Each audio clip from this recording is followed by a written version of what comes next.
Yo, assalamualaikum warahmatullahi wabarakatuh. I am Muhammad Fadlil, and I will tell you about Hansel and Gretel story. Yo, here we go. Hansel and Gretel lived in a damn little cottage on the dark side of long lost wood. Their mother had died on frosty day, so their father had married a new wife who was not as sweet as she seemed.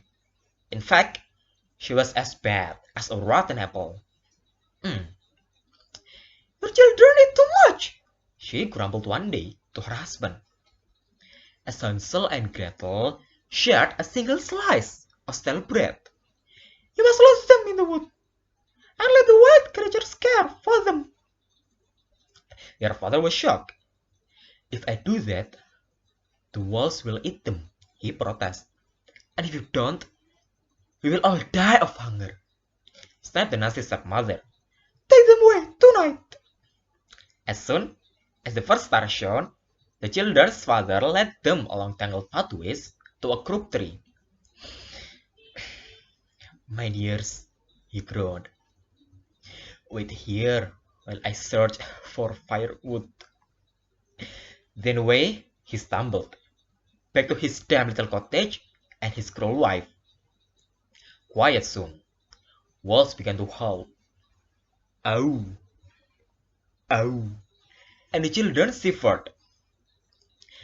Oh, we have walked too far, said Gretel. Our father is lost, so are we. Cheer up, little sister, said Hansel with a smile.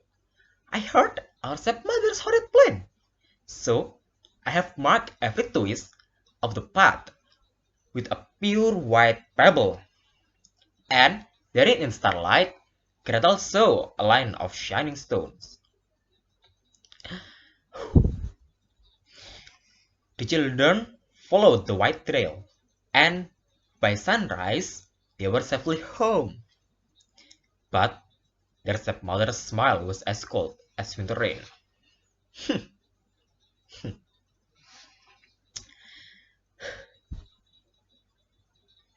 Husband, she hissed, see, hire to pester me.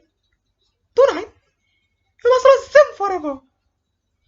She gave each child a morsel of stale bread, and when their father led them through long lost wood, they followed him sadly. After many miles, he mopped his eyes and said, wait here, my dears, while I search for ripe blackberries. They knew he would never come back, but when the wolves howled, Hansel smiled and said, cheer up, little sister. This time I have scattered a trail of small white breadcrumbs. Alas, there was no trail to be seen. Hungry birds had stolen every crumb. So the two children slept on a bed of brown leaves, and in their dreams they saw a white dove who circled above them, calling, uh, not black but white, follow me, follow me. When they woke in the misty morning, there was the white dove fluttering away.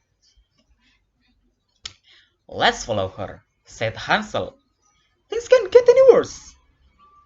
Almost at once, the children saw a wonderful cottage made from gingerbread and sweeties. Their mouths watered, and soon they were nibbling delicious chunks of wall and window sill. Suddenly, a sugar-sweet voice said, come in, my dears, and warm yourself.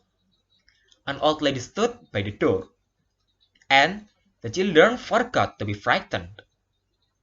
In they skipped, and bang went the door.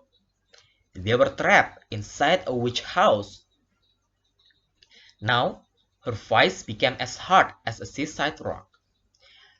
Got you! She cackled, locking Hansel inside an iron cage.